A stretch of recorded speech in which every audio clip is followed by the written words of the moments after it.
Dan itu sudah harus saudara dan saya menangkan. Karena kalau tidak ada warisan. Tidak ada Roh Kudus. Tidak ada janji kekekalan. Amin? Tidak ada. Dari mana Anda bisa tahu Anda menang? Dari kehidupanmu sehari-hari. Dari caramu mengambil keputusan. Dari caramu menindaklanjuti setiap kehidupanmu sehari-hari. Apakah itu masih benih ketidakcocokan yang ditanam di situ?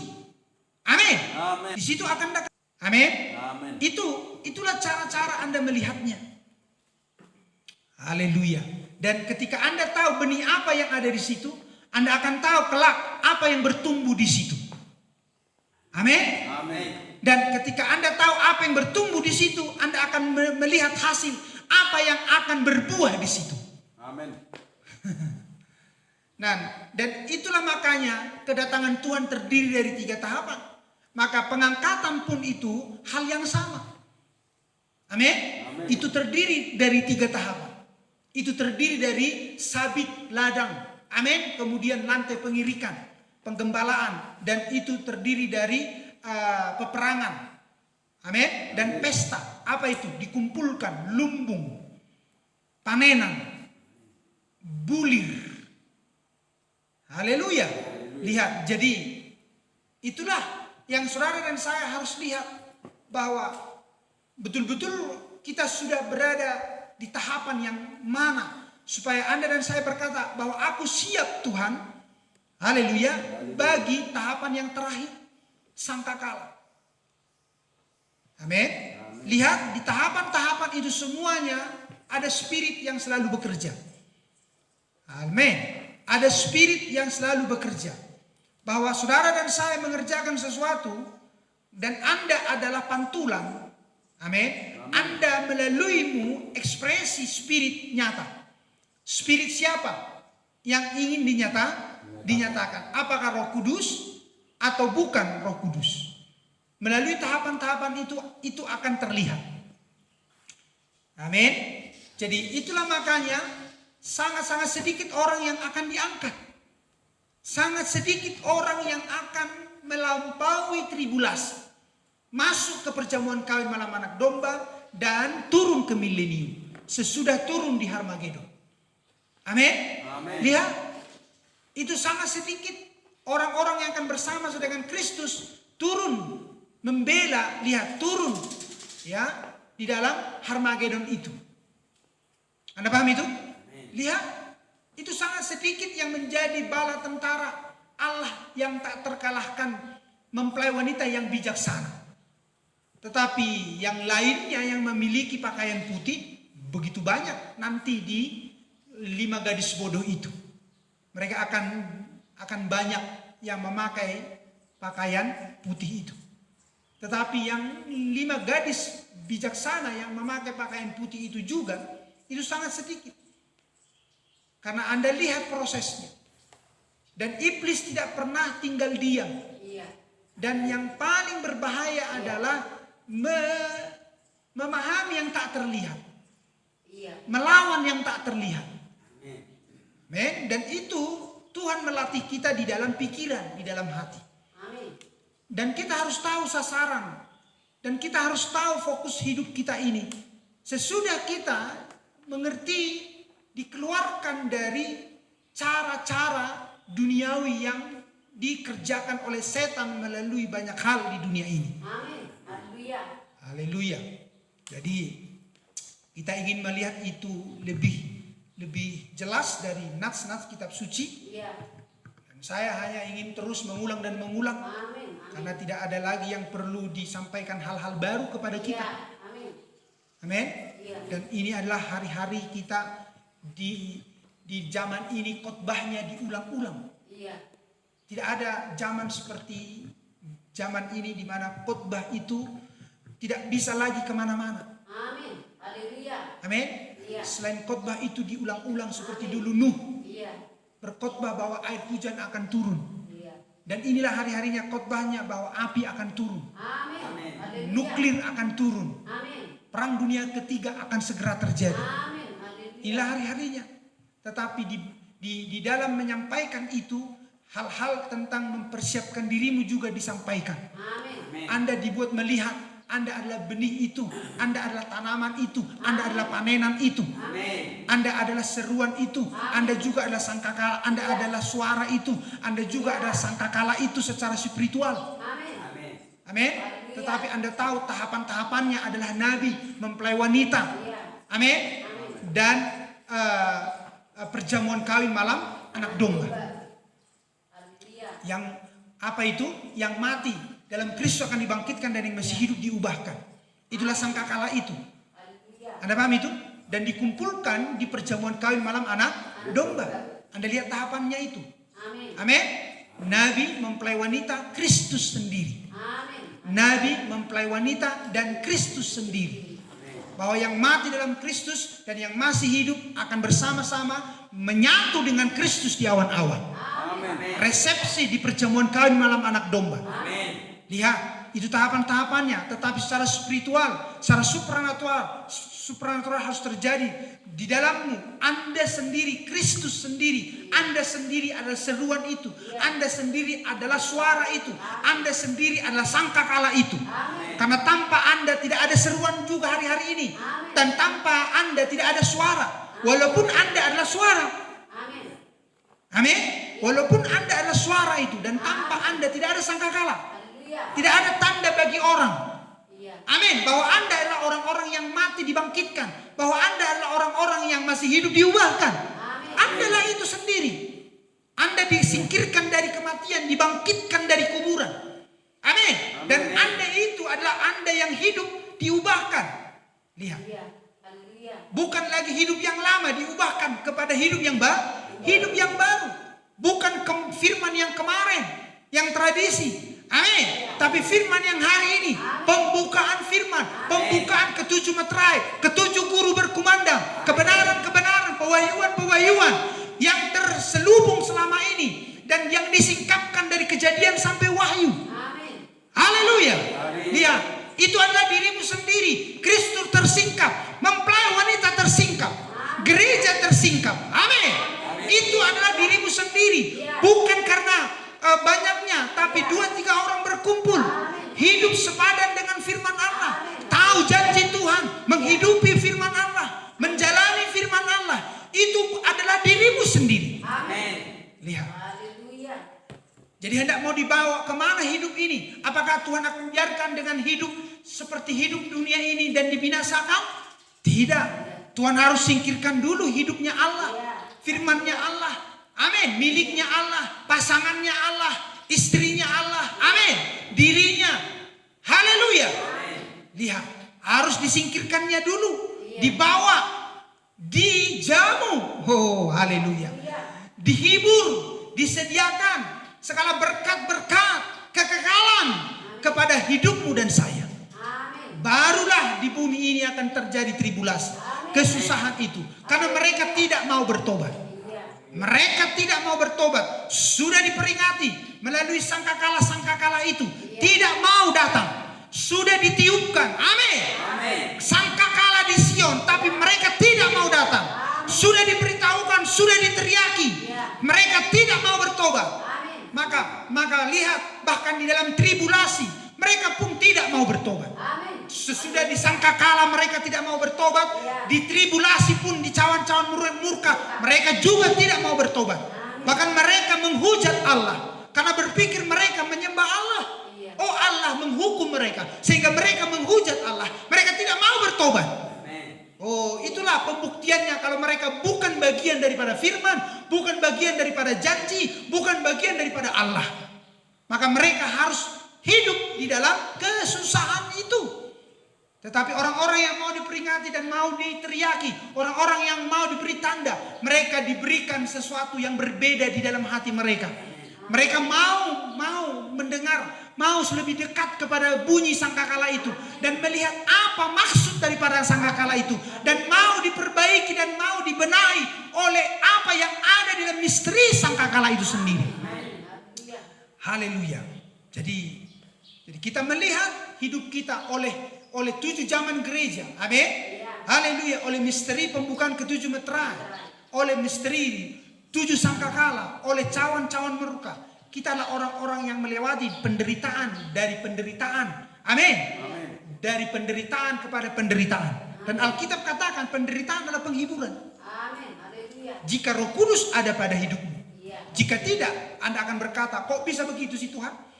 Tapi ketika Anda anak-anak Allah dan Roh Kudus adalah, lihat Bapamu dan Roh Kudus Bapamu datang kepadamu, ketika ada penderitaan karena ada Roh Kudus, amin, ada Bapa. Ketika Bapa berkata, aku tidak akan meninggalkan engkau sendirian, aku tidak akan meninggalkan engkau yatim piatu, amin.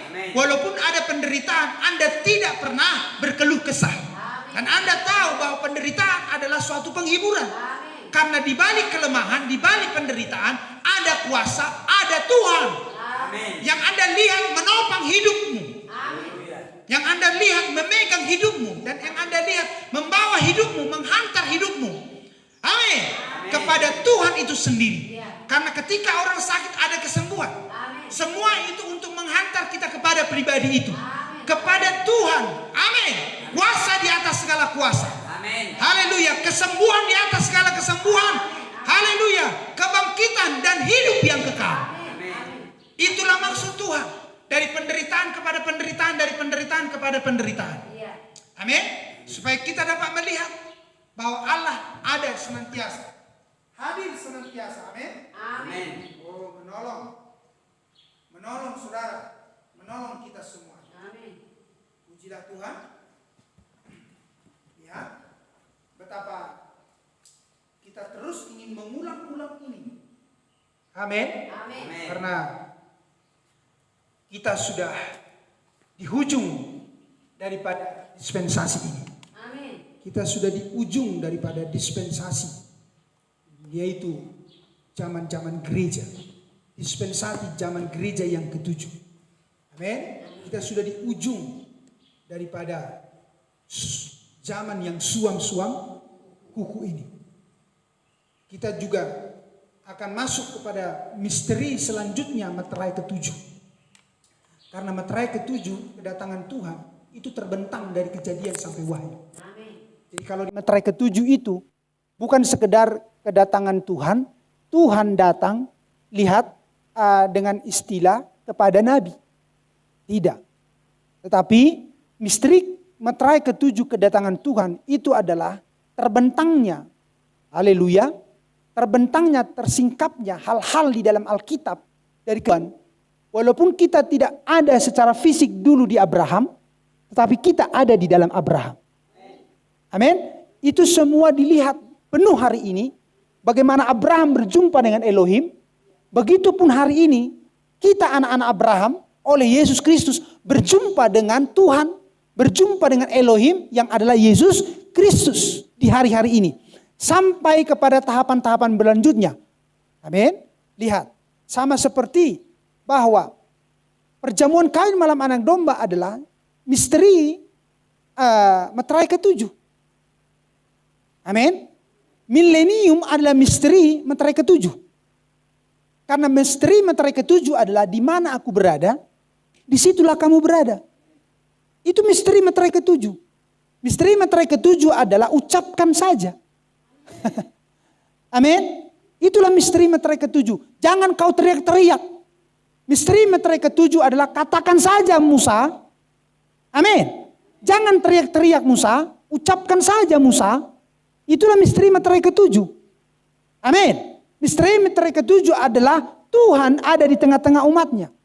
Misteri meterai ke-7 adalah Immanuel. Misteri meterai ke-7 adalah Kristus di dalam engkau. Amin. Kebenaran-kebenaran di dalammu. Itulah misteri meterai ke-7.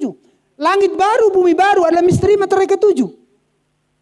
Amin. Jerusalem baru yang turun dari surga adalah misteri meterai ke-7. Jadi meterai ke-7 tidak terlalu sempit. Dengan pengertian meterai ke-7 adalah Tuhan di awan-awan. Betul. Itu adalah misteri meterai ke-7.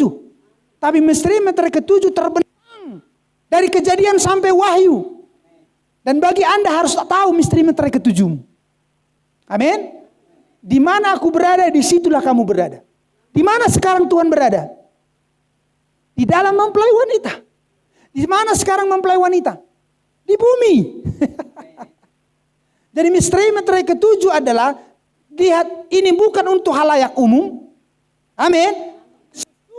Ribuan tahun, hampir 2000 tahun kurang lebih, misteri sunyi senyap setengah jam di sorga. Tidak ada seorang pun yang tahu. Sekarang disingkapkan, tidak ada yang tahu, tapi engkau tahu di dalam hidupmu. Apakah meterai ketujuh ada di dalam engkau atau bukan? Karena berbicara meterai ketujuh adalah Roh Kudus. Apakah Roh Kudus? Meterai Allah. Anda dimeteraikan, Tuhan datang ke dalam hidupmu. Anda dimeteraikan, Anda ditandai, Tuhan datang kepadamu, Tuhan datang kepadamu. Itulah meterai ketujuh. Anda paham saya maksudkan? Dan lihat, ketika Tuhan datang kepadamu, memeteraikan engkau, Kristus ada di dalam mempelai wanitanya, Anda menjadi suara penghulu malaikat, Anda menjadi Wahyu 22 ayat 17, roh dan mempelai wanita, Tuhan dan mempelai wanita, Tuhan dan tubuhnya, Tuhan dan gerejanya, Anda anggota-anggotanya, berkata, marilah. Itulah meterai ketujuh. Lihat. Itu adalah kaya. Itu adalah besar meterai ketujuh itu.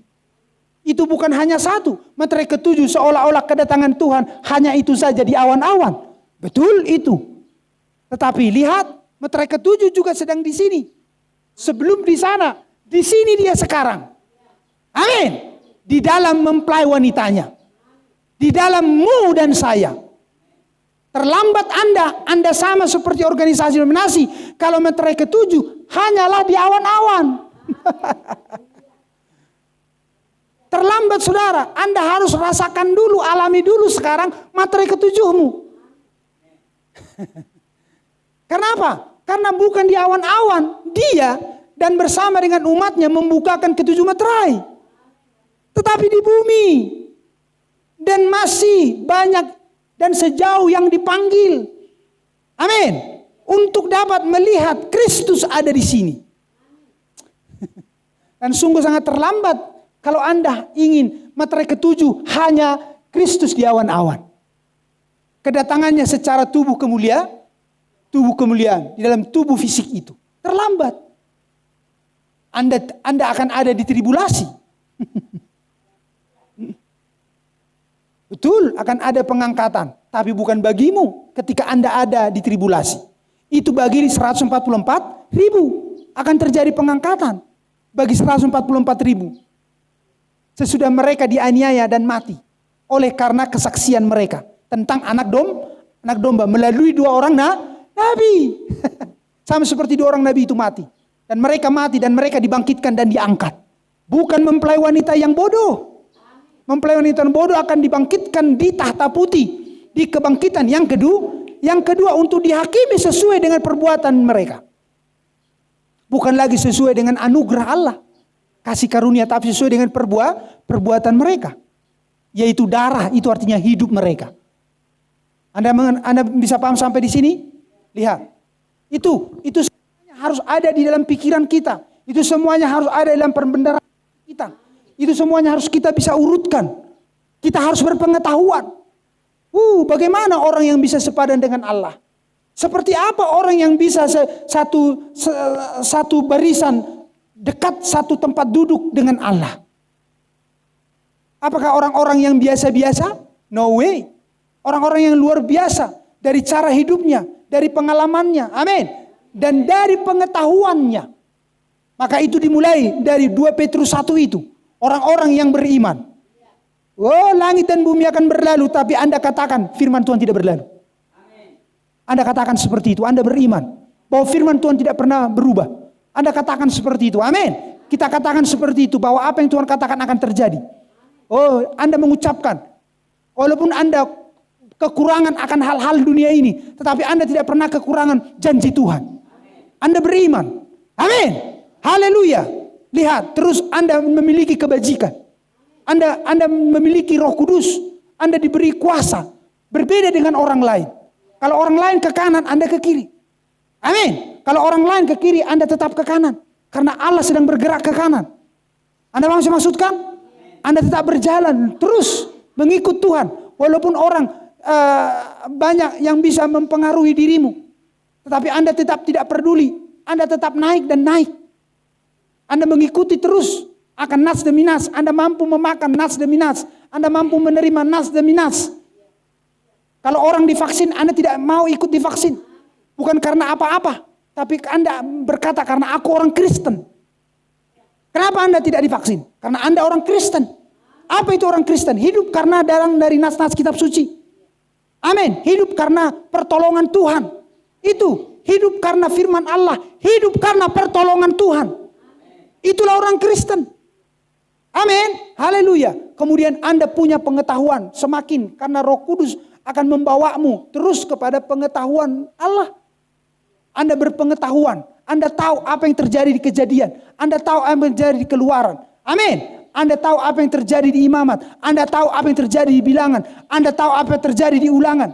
Amin. Anda tahu apa yang terjadi di kitab-kitab selanjutnya. Anda tahu bahkan hal yang akan datang melalui kitab Wahyu. Anda tahu. Kalau Anda berpengetahuan seperti itu, jadi Anda siapa? Anda Allah. Karena Anda menerima pengetahuan Allah, karena pengetahuan Allah hanya untuk anak-anak Allah. Maka Anda adalah Allah. Tapi Allah kecil di bumi ini. Amin. Yang memiliki, lihat, ruang lingkup yang ditentukan oleh Bapamu. Yang adalah Allah bagimu di bumi ini. Dan Anda berbeda dengan orang-orang lain. Itu yang ingin mau. Dan dari situ Anda memiliki penguasaan diri. Tanpa pengetahuan orang tidak bisa mampu menguasai diri. Seperti apa orang, begitulah Anda. Karena Anda memiliki pengetahuan yang sama dengan orang lain. Sehingga Anda tidak memiliki penguasaan diri. Tapi kalau Anda punya pengetahuan firman Allah, Anda mengenali siapa orang lain, siapa dirimu. Amin. Apa dunia ini dan apa itu sorga. Anda paham? Dari mana datang dirimu dan di mana Anda berada dan hendak dibawa kemana Anda lagi. Amin. Anda akan mampu menguasai dirimu. Anda akan punya batasan-batasan dalam hidup ini. Anda tidak akan tidak di luar batas. Tapi Anda ada di dalam batas-batas.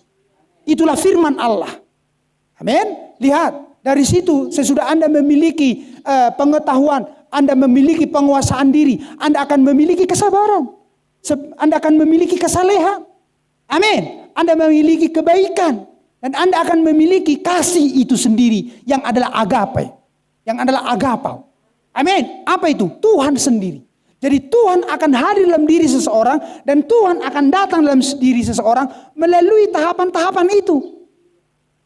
Tuhan harus lihat dulu dirimu beriman. Mau dibawa kemana program Allah kalau diberikan kepada orang yang tidak beriman? Mau dibawa kemana program Allah kalau itu tidak orang yang memiliki kebajikan? Lembek. Lembek. Itu artinya tidak punya kuasa. Lembek. Amin. Lihat. Sedikit dikoreksi langsung sakit hati. Lembek. Sedikit dikoreksi langsung sakit hati. Lembek. Amin. Lihat. Melihat dunia ini begini-begini langsung ikut-ikutan. Lembek dia. Kata orang begini, begitu dia. Tidak punya komitmen. Tidak punya sesuatu yang kuat, doktrin, pengajaran firman dalam dirinya. Amin. Kemudian, bagaimana mungkin Tuhan memberikan program kepada kita kalau kita sendiri tidak punya apa? Pengetahuan firman. Mau diapakan program Allah? Amin. Bukannya maju atau stagnan, malah mundur. Stagnan aja, berjalan di tempat saja nggak bisa. Capek berjalan di tempat. Coba kalau Anda jalan di tempat, gerak Nina. Terus begitu. Tidak disuruh oleh pemimpinnya. Maju jalan dang Nina. Terus jalan di tempat. Wah hira-hira. Pegal. Sade. Amin. Dang sahat. Harus disuruh maju. Tapi bagaimana maju? Kalau dia tidak tahu cara melangkah. Dan tidak tahu sasaran melangkah. Mau kemana dia? Dan itu berbicara tidak ada yang memimpin. Amin. Dan firman yang memimpin kita untuk memberi arahan-arahan. Maju 2 langkah ke kiri, maju 2 langkah ke kanan, maju jalan. Harus ada pemimpin, harus ada Roh Kudus, harus ada firman, harus ada pengetahuan. Dan seterusnya dan seterusnya. Sampai akhirnya kita berada di hadapannya. Dan dia ada di hadapan kita. Di perjamuan kawin malam anak domba. Berhadap-hadapan dengan Tuhan. Satu meja dengan Tuhan. Brother sister. Lihat. Untuk itulah hal-hal ini. Kenapa Tuhan masih memberikan mimbar ini. Kenapa masih memberikan kumpulan. Kenapa memberikan waktu. Supaya ini terus mencuci hidup kita. Melalui mimbar ini mencuci, membersihkan kita. Dan Tuhan berkenan memberikan yang terindah dalam pikiran kita. Haleluya. Ketika saya katakan hal-hal ini semuanya. Ini semuanya untuk Anda mengerti tahapan-tahapan itu. Mudah mengatakan pengangkatan. Amin. Tapi bagaimana ke sana? Maka ini harus diperkatakan. Ini harus diulang-ulang dan harus diulang-ulang. Haleluya. Dan Anda sudah tahu misteri kedatangan Tuhan. Anda sudah tahu misteri 1 Tesalonika 4 ayat 16. Amin. Melalui seruan suara dan sangkakala. Tetapi lihat. Kita jarang dibuat mengerti bahwa sesungguhnya melalui seruan suara dan sangkakala lah jalan satu-satunya bagi pengangkatan. Amin. Bagi perjamuan kawin malam anak domba. Orang harus tahu bahwa hidupnya ada karena seruan. Orang harus tahu dirinya sekarang menjadi suara. Orang harus tahu oleh suara itu sekarang dirinya adalah orang-orang yang dibangkitkan. Orang-orang yang diubahkan.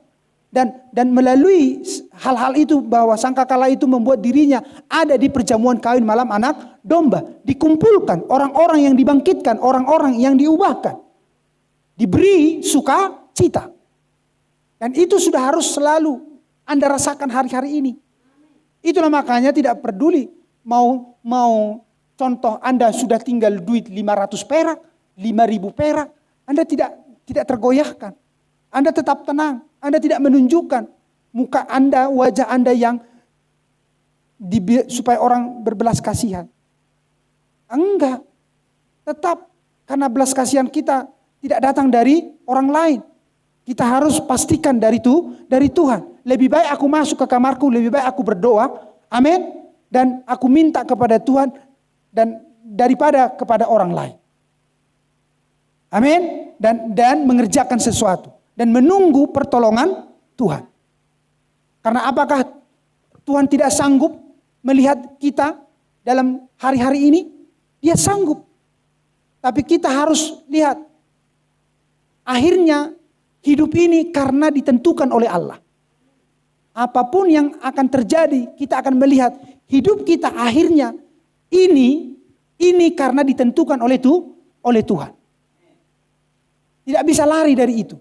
Kecuali, amin. Jadi itu tidak demikian. Tidak demikian. Anda harus mengenali dirimu sejak awal benih yang apa. Amin. Benih yang asli.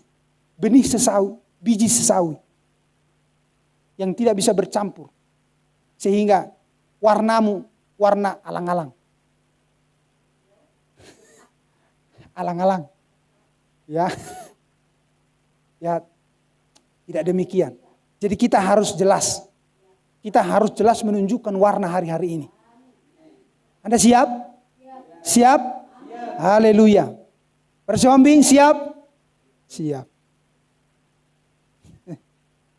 Haleluya. Lihat, kita keluarga, amin. Kita di sini tidak seberapa. Tapi kita ingin pastikan kita keluarga. Keluarganya Allah. Apapun yang kita lalui, akhirnya kita tahu hanya Dia saudaraku. Kita sudah lewati banyak hal. Kita sudah cukup lama. Kita sudah lewati banyak hal. Terkadang beginilah kita katakan kepada saudara kita terkadang beginilah dikatakan oleh saudara kita itu kepada kita. Tapi kita lewati bersama. Anda paham saya sampaikan? Dan akhirnya harus ada sesuatu yang datang dari hidupmu. Dari mulut kita berkata bahwa dialah saudara saya. Dialah saudaraku di dalam sepenanggungan. Di dalam penderitaan karena firman Allah. Karena biar bagaimanapun di hidupku aku tetap dipertemukan dengan firman bersama dengan Dia. Dan akhirnya aku akan bersama-sama dengan Dia. Jadi dan Anda harus akhirnya berdoa. Enak loh. Di sini hanya berapa orang yang Anda doakan? Tidak mungkin ribuan. Anda paham? Di sini yang Anda ingat hanya beberapa nama. Tidakkah bisa Anda doakan itu 2 kali sehari paling tidak? Amin. Di dalam doa-doamu Tuhan berkati saudaraku si anu, Tuhan berkati saudariku si anu. Oh, bagaimana dengan jumlah jemaat yang di sana bisa sampai ratusan dan bisa sampai ribuan? Tidak cukup mungkin 2 jam ketika dia berdoa, Tuhan berkati doa saudaraku si anu, si Polan, saudariku si anu, si Polan. Anda sebutkan itu satu persatu. Keluarga si anu, keluarga si anu. Karena untuk itulah kita ada di pesan ini. Karena kekuatan kita tidak ada selain doanya saudara kita. Kita tidak tahu cara Tuhan menjaga kita karena kerinduan dan doa saudara kita. Itu, lihat, bukankah kita bisa menyebutkan bahkan 5 kali saudara kita itu namanya di dalam doa-doa kita? Amin. Kalau orang lain Tuhan engkau tolong. Amin. Kenapa engkau tidak tolong saudaraku si anu? Kalau orang lain engkau tolong, kenapa tidak engkau tolong saudariku si anu?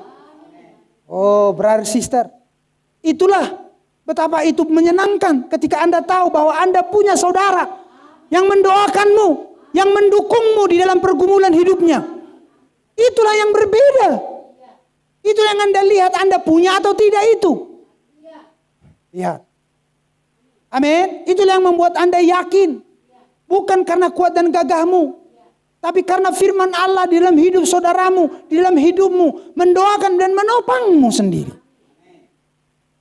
Itu, makanya Anda tidak perlu terlalu terlibat dengan orang lain. Anda hanya perlu memastikan bahwa hidupmu ada di dalam hati saudara dan saudarimu, keluarga Allah. Sehingga engkau selalu didoakan dan diingat di dalam doa-doanya. Itulah gunanya fellowship.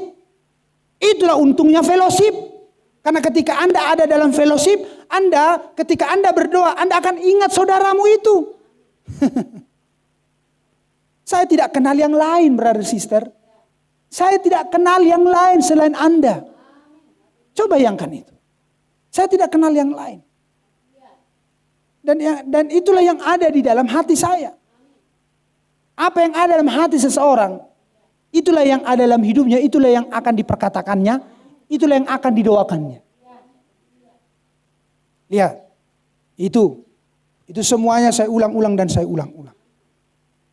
Ya. Dan ini adalah misteri sangkakala itu sendiri. Anda harus paham itu. Inilah misteri daripada sangkakala itu sendiri. Amin. Dan semuanya itu sudah dicakup di sana. Saya sudah menyampaikan beberapa hal tentang sangkakala, juga cawan-cawan. Amin. Lihat di sana untuk kita paham itu sepenuhnya bahwa penderitaan, lihat khotbah menyampaikan penderitaan. Coba bayangkan itu. Khotbah apa? Bagaimana orang mau senang? Yang disampaikan adalah penderitaan. Orang-orang di dunia ini ingin apa? Berkat-berkat. Mereka tidak mampu menunjukkan penderitaan. Mereka lari. Tetapi kita di sini, karena yang Tuhan tunjukkan adalah penderitaan dari penderitaan. Dunia tidak tahu, tapi kita tahu melalui penderitaan bahwa penderitaan itu adalah penghiburan sendiri. Amin. Haleluya.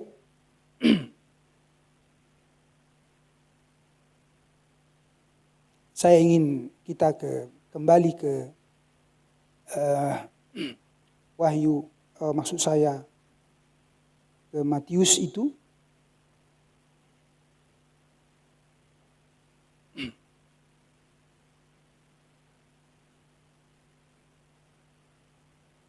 Matius yang ke-13.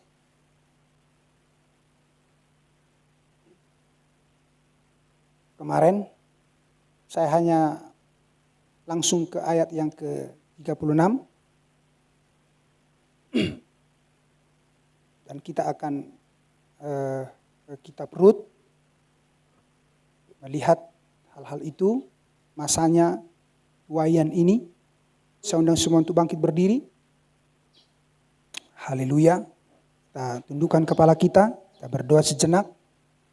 Bapa Surgawi, terpujilah Engkau Tuhan, kami bersyukur di pagi siang hari ini. Di hari kebangkitan, hari segala sesuatu yang lama diubahkan menjadi hidup sesuai dengan firman Allah, karena firman Allah, Tuhan menyediakan firman-Nya untuk umatnya hidup di dalam pertolongan dan janji Tuhan. Maka kita hanya bergantung kepada firman. Jadi jangan pernah cocokkan, masukkan apapun ke dalam hidupmu. Minta nasihat, minta pendapat, minta dukungan. Anda mengerti? Dari yang lain. Tapi mintalah itu semua dari firman Allah. Mintalah itu semua dari Tuhan. Anda mengerti saya maksudkan? Jangan pernah Anda coba cocokkan yang lain pun selain firman ke sana.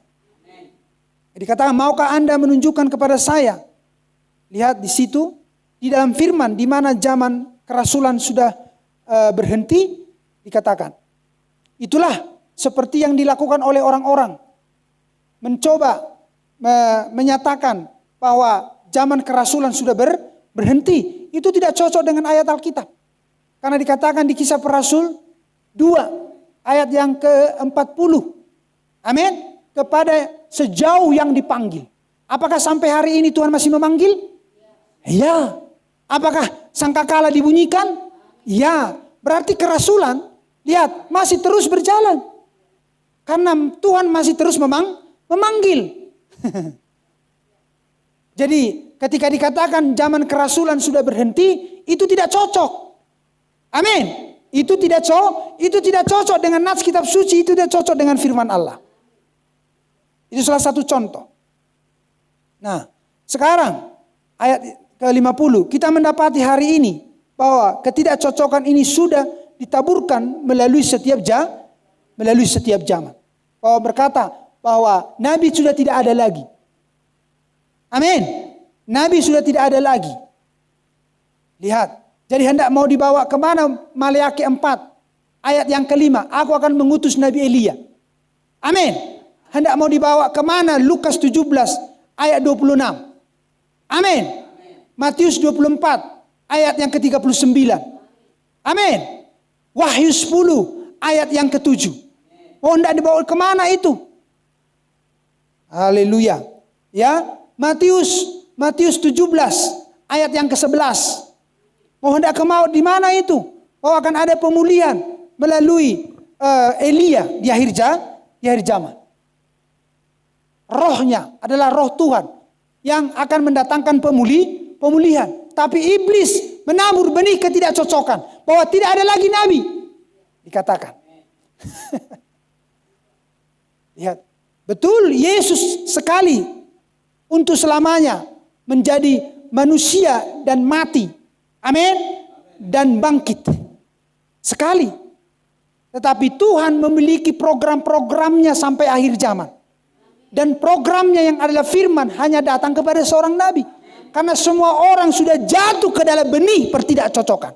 Karena semua orang, bahkan para pendeta, sudah jatuh ke dalam benih ketidakcocokan. Bahkan berkata bahwa zaman-zaman kerasulan sudah selesai. Sementara Tuhan masih memanggil. Dan mereka berkata Tuhan memanggil melalui mereka. No way. Lihat. Tuhan tidak memanggil melalui organisasi denominasi. Tapi Tuhan harus mengeluarkan orang dari denominasi organisasi. Dipakai individu. Bukan kumpulan di dalam organisasi. Tapi dikeluarkan dari kumpulan organisasi. Tuhan bekerja melalui satu individu. Amin. Lihat. Jadi organisasi denominasi adalah benih ketidakcocokan. Karena Tuhan hanya bekerja melalui firman-Nya. Tuhan tidak pernah bekerja melalui organisasi denominasi. Amin. Selanjutnya ayat 54. Datanglah Musa, nabi besar itu, dan membawa anak-anak Israel keluar di padang gurun. Apa yang terjadi? Musa, nabi besar Allah itu, membawa kepada mereka kebenaran yang mutlak. Kebenaran yang dibuktikan. Dia sudah bertemu dengan Allah. Ya, bagaimana orang-orang itu dulunya, imam-imam itu, dan mereka memiliki keagamaan mereka, ritual-ritual mereka dan tata cara mereka dan sebagainya. Tetapi Musa berdiri sebagai sebuah pembuktian dan penafsiran firman. Dikatakan Nabi, jangan lupakan itu. Musa adalah penafsir Allah akan janjinya. Apa yang terjadi? Gereja baru saja mulai keluar dari Mesir selama perjalanannya beberapa hari. Dan apa yang terjadi? Itu mula-mula setan datang dengan ketidakcocokannya di dalam pribadi itu. Kain yang kedua yang adalah Bileam. Amin. Dan dia menabur ketidakcocokan di antara mereka. Demikian juga di zamannya Yudas. Disitulah dia datang dengan ketidakcocokannya. Bisa diikuti ini? Perhatikan perkara besar yang dilakukan oleh Bileam ini. Ayat 61. Itu berjalan terus dan akhirnya berakhir di kedatangan Yudas Iskariot dan Yesus. Yudas dan Yesus adalah gambaran yang tepat dari Kain dan Habel. Amin. Yudas religius, dibikin juga Kain religius. Kain mendirikan sebuah mezbah, dia membuat sebuah persembahan korban, dia menyembah Allah, dia sangat sungguh-sungguh dalam hal ini sama seperti yang satunya. Amin. Dan jika Yesus memprediksikan bahwa zaman ini akan berakhir di dalam ketidakcocokan yang terbesar yang pernah ada. Amin. Itulah hari-hari ini. Di mana-mana sudah terjadi, Anda lihat benih ketidakcocokan merajalela. Amin. Sekarang perhatikan, sudah selalu segera sesudah Yesus pergi ke surga, Roh Kudus diutus kembali, dia adalah benih pemberi kehidupan kepada firman, amin, menghidupkan, lihat, artinya membuat hidup. Roh Kudus yang asli sesudah Yesus naik hanya mendatangkan kehidupan firman, bahwa itulah itu. Ia tidak akan mendatangkan sebuah kredo kepada hidup, ia tidak bisa karena ia sama sekali tidak berasal dari kredo itu. Ia adalah kehidupan firman sebab ia adalah Allah. Jadi sekarang perhatikan, seperti mereka yang dulu kemudian, dan Alkitab katakan, Yohanes berbicara kepada anak-anaknya dan berkata, anak-anakku, kamu telah mendengar antikristus yang akan datang di dunia. Dikatakan yang sudah ada di dunia, dan itu sedang bekerja di dalam diri anak-anak yang tidak taat. 1 Yohanes 2 ayat 18, Efesus 2 ayat 2. Amin. Firman yang sejati, lihat, sudah dibuktikan. 66, nabi-nabi pada zaman dahulu telah membuktikan firman Allah adalah kebenaran. Sebagaimana mereka berjalan terus sebagai kebenaran. Tetapi lihat, seperti dikatakan Yohanes tadi, anak-anak daripada setan itu, benih ketidakcocokan itu, antikris itu. Dikatakan di sini, lihat, mereka kembali dinyatakan dan dibuktikan di konsili Nisea. Amin. Saya akan percepat. Kemudian Anda lihat itu sesudah munculnya Martin Luther. Amin. Pesan itu datang. Tetapi benih ketidakcocokan kembali ditabur. Amin. Sesudah lihat reformator itu tiada, maka benih ketidakcocokan ini semakin nyata. Itulah organisasi itu. Dan seluruh kredo-kredo. Amin. Seluruhnya itu. Dan kemudian hal yang sama kepada John Wesley. Amin. Hal yang sama kepada Pentakosta. Saya persingkat. Amin. Hal yang sama. Terus benih ketidakcocokan itu.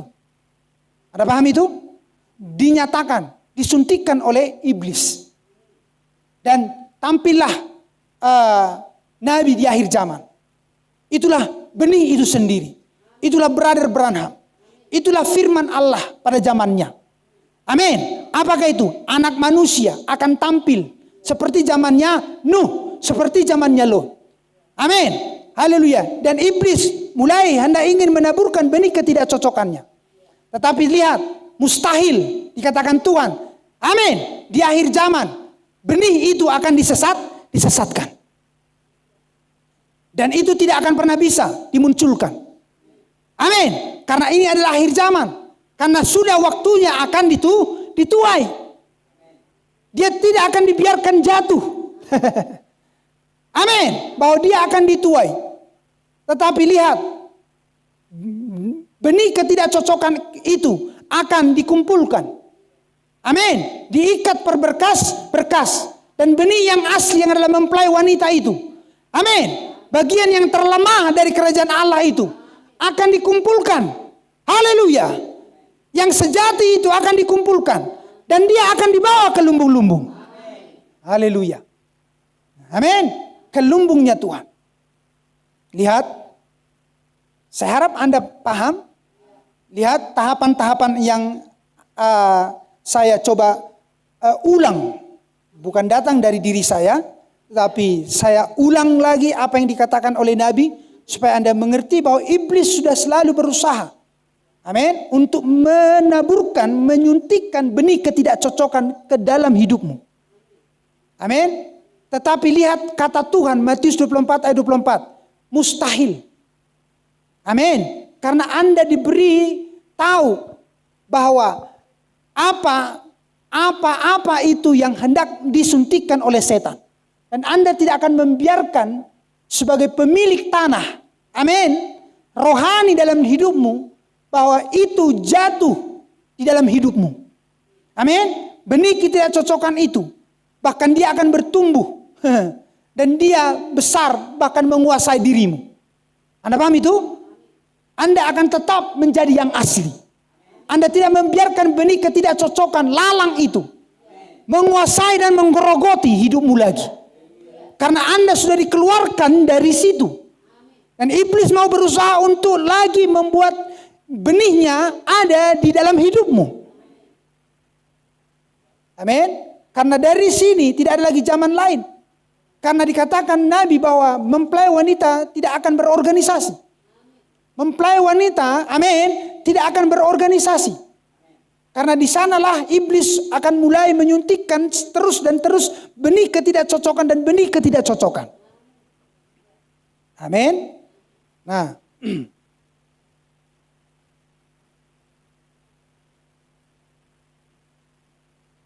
haleluya.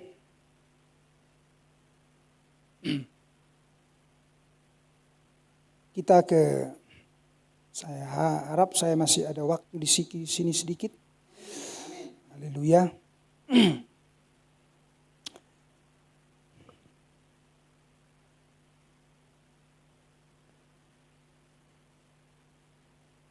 Saya akan mencoba ke tahapan-tahapannya. Dan semua ini diilhami dari sangkakala dan cawan-cawan murka. Jadi saya menyampaikan pengangkatan ini karena saya terinspirasi dari misteri sangkakala dan cawan-cawan murka. Ya. Karena semuanya itu adalah proses di dalam tahapan menuai. Amin. Di dalam tahapan mengumpulkan. Itu sangkakala. Dan di dalam tahapan akan dibawa ke dalam api. Atau akan dibawa ke dalam lumbung. Sangkakala dan cawan-cawan murka itu, amin. Mengapa saya sampaikan pengangkatan ini? Karena itu adalah tahapan-tahapan bagaimana itu adalah tahapan menyampaikan tahapan menuai. Amin. Amin. Karena itu berbicara di akhir zaman. Tahapan menuai dan tahapan Anda lihat itu mengumpulkan. Amin. Dan tahapan apakah itu akan dibawa ke api, dikumpulkan untuk dibawa ke dalam api, dikumpulkan untuk dibawa ke dalam lumbung. Maka bagaimana supaya Anda dikumpulkan ke dalam lumbung, Anda harus diangkat. Anda harus diangkat. Kalau tidak akan Anda masuk di dalam, ada di dapur perapian. Amin. Dituai tetapi berada kelak Anda jumpai di dalam dapur perapian. Bisa diikuti? Nah, makanya di Matius 13 ayat 30 ini berbicara tadi diikat lalang itu berberkas-berkas, dikumpulkan gandum itu ke dalam lumbung. Matius 3 ayat 11 sampai 12 berbicara penampi, ya. Matius 3, Markus 4 ayat 29 berbicara sabit. Semuanya itu adalah peralatan-peralatan itu. Amin. Markus 4 ayat 29 tadi saya mengulang di hari Rabu, tapi saya membawakan konteksnya yang berkelanjutan. Mazmur 1 ayat 4, lihat bagaimana itu bergerak. Amin. Seharusnya Anda dari duduk, berdiri, dan berjalan. Ya, orang fasik itu seperti sekam. Amin. Ayat yang keempat. Itu seperti sekam. Mereka yang tidak memperoleh pengertian yang jelas dan penuh di masanya.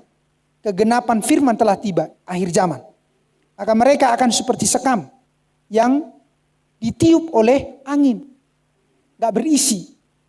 Halang, kiri, wabirang. Yulus-lus zona logo. Tetapi yang berisi tidak. Tetap berdiri, mengerti siapa dirinya. Mazmur 35 ayat 5. Ya, ditampi dipisahkan. Ini karena ada malaikat. Karena tadi siapa yang akan mengerjakan itu semuanya adalah malaikat. Nah, dalam hal ini pertama-tama Anda pahami, kita pahami adalah malaikat Tuhan. Tuhan sendiri. Amin. Dialah yang mendorong kuasa itu untuk memisahkan. Amin. Menampi.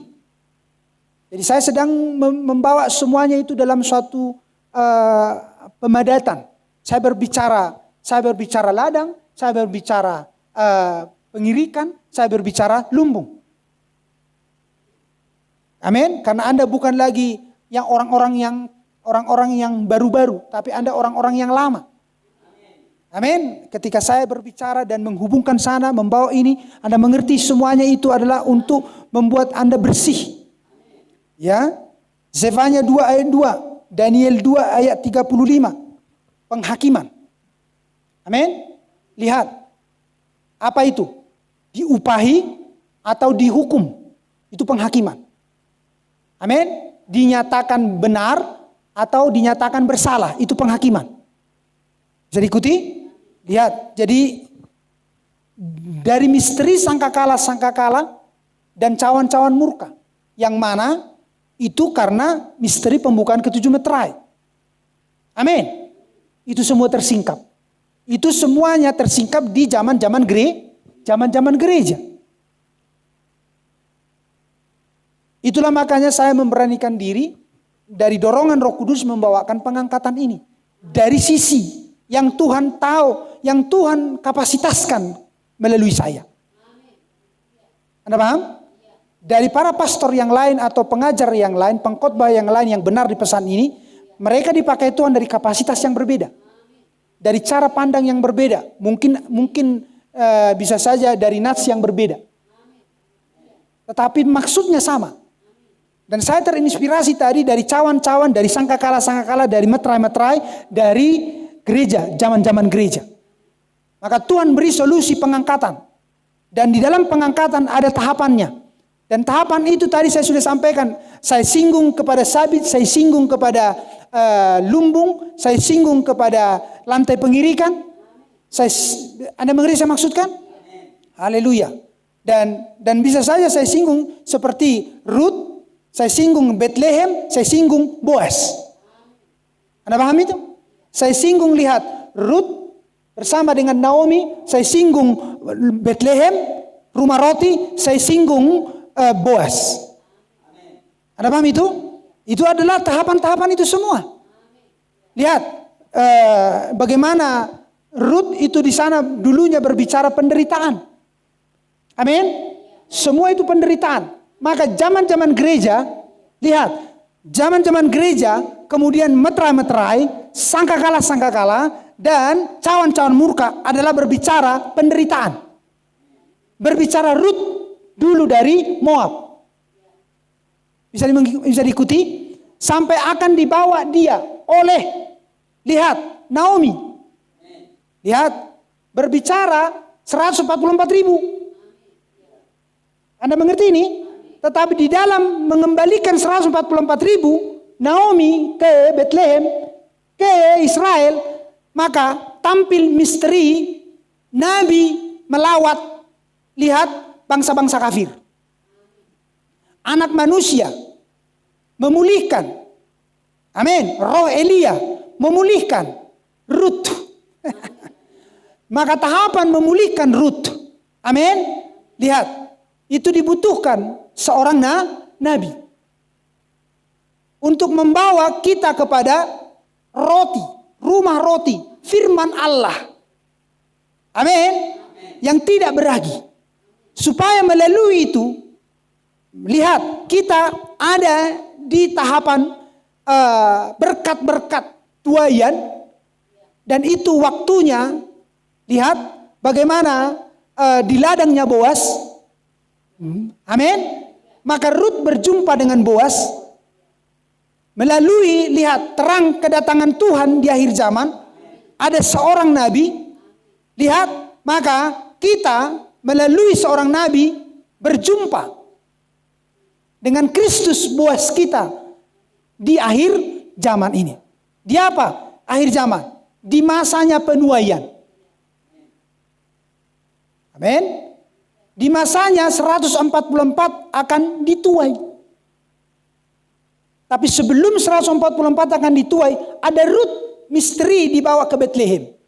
Dibawa kepada firman rumah roti.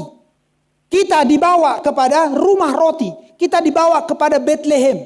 Kita dibawa berjumpa dengan Boas, pemilik tuaian. Bisa diikuti ini?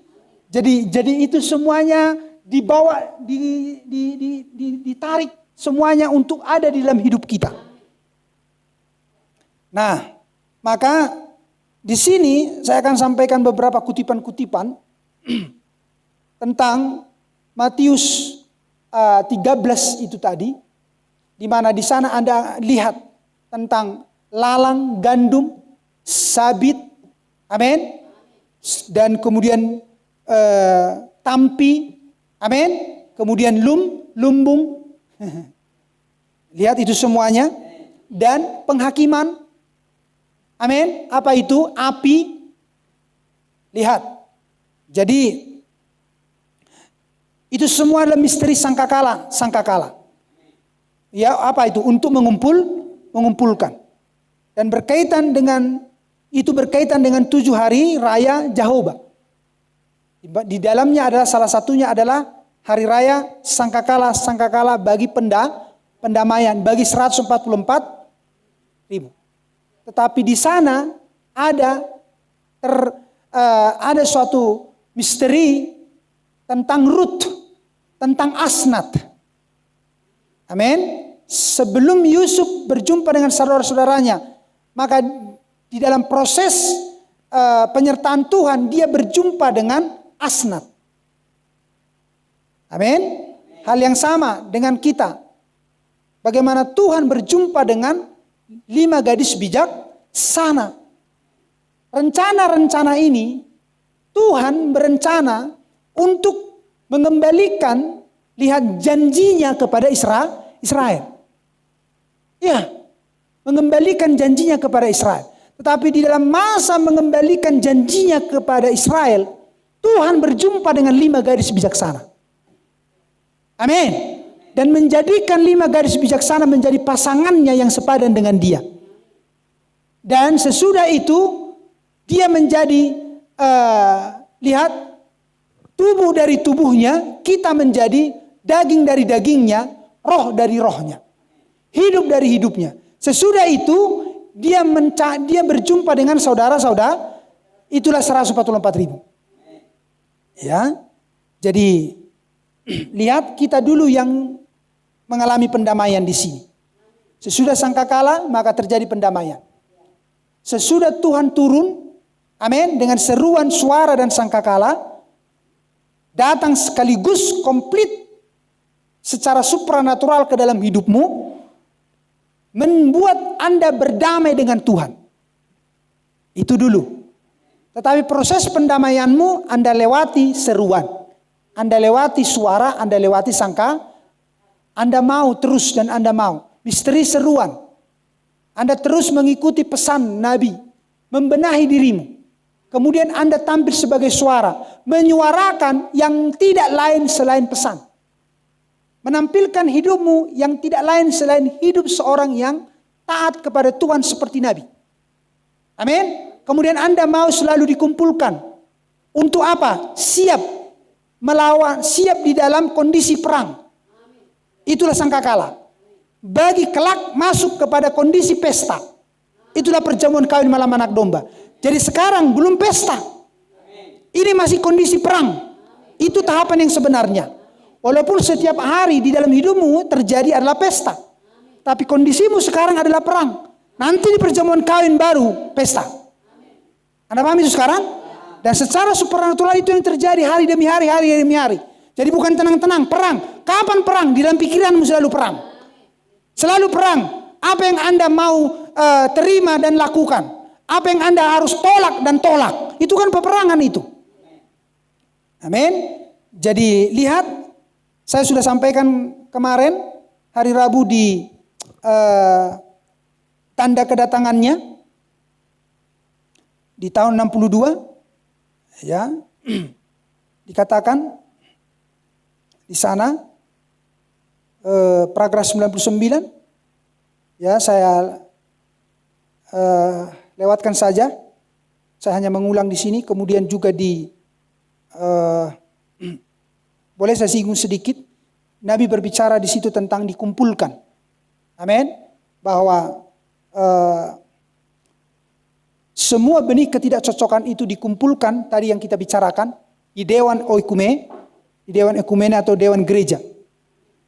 Tetapi semua benih Allah, lihat, akan dikumpulkan di dalam Kristus Yesus atau di dalam firman-Nya. Nah, saya lewatkan itu, kemudian di Jehovah Jireh, di Jehovah Jireh dikatakan di paragraf 192, Jehovah Jireh bagian yang pertama, tahun 62, paragraf 192, di sana saya singgung sedikit. Sekarang Anda telah melihat, dikatakan saya lakukan itu berkali-kali. Saya menemukan Yesus berkata, biarkan lalang dan gandum tumbuh bersama. Para malaikat akan datang dan membalut atau mengumpulkan, mengikat lalang dan membakarnya, dikatakan. Dan itu semuanya dikumpulkan di Dewan Gereja. Ya, setiap denominasi masuk ke dalamnya. Ya, dikatakan di zaman Sardis, di 7 zaman gereja, jadi biji gandum yang menjadi tanaman untuk panen adalah catatan gereja.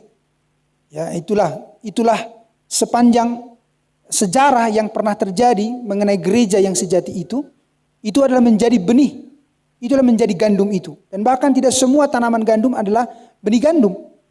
Anda paham? Biji itulah yang menjadi benih itu. Dan karena tidak semua tanaman digunakan dalam panen. Demikian pula dengan gereja.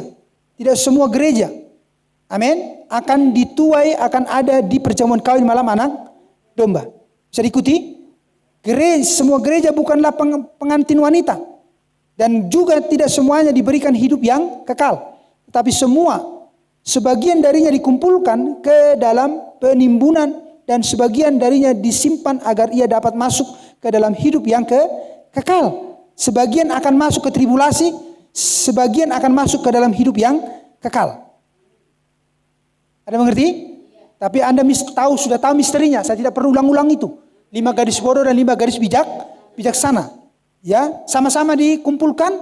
Ya, bahkan di sini pun masih diikat di sini. Mana 5 gadis bodoh, mana 5 gadis bijaksana.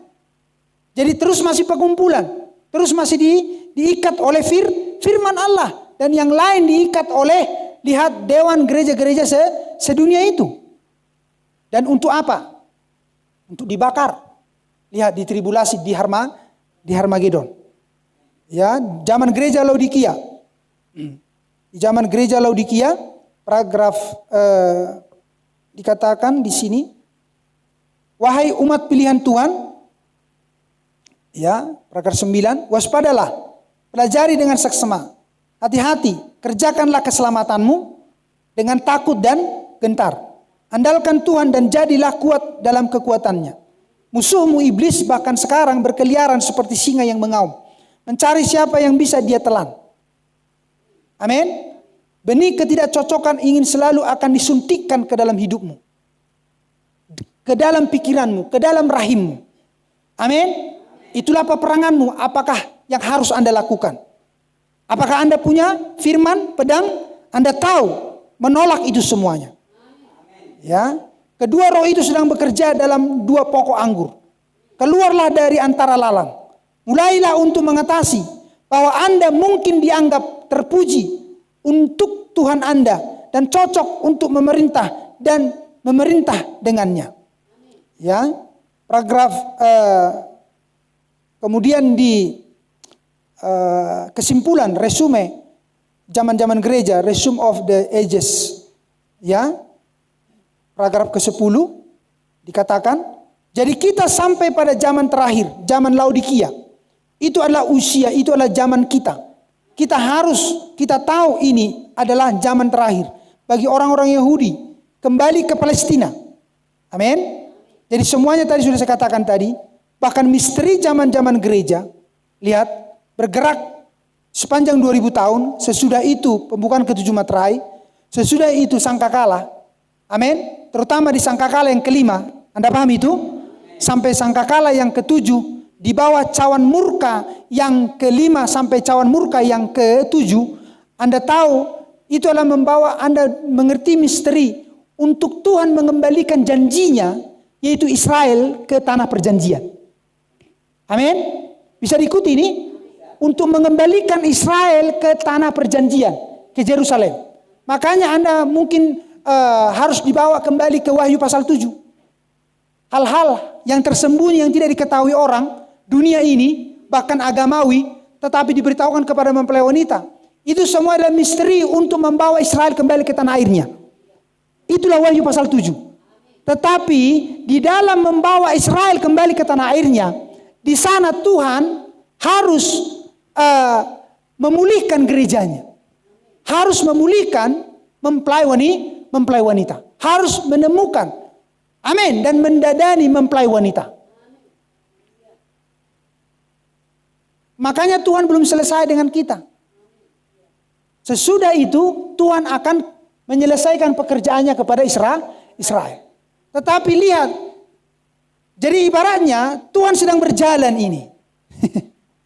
Makanya seperti Naomi tidak pernah tahu kalau dia akan contoh. Kalau di dalam pengertiannya akan kelak berjumpa dengan Ruth. Naomi, Anda mengerti? 144.000 tidak pernah tahu kalau Tuhan berperkara dengan mempelai wanita. 144.000 hanya tahu bahwa dirinya lah umat Tuhan, ngerti? Tetapi kita tahu sekarang bahwa bukan hanya orang Israel umat Tuhan, kita pun umatnya Tuhan. Nah, jadi kita sampai pada akhir zaman. Laodikia itu adalah zaman kita. Kita tahu ini adalah zaman akhir bagi orang-orang Yahudi kembali ke Palestina. Tidak peduli bagaimana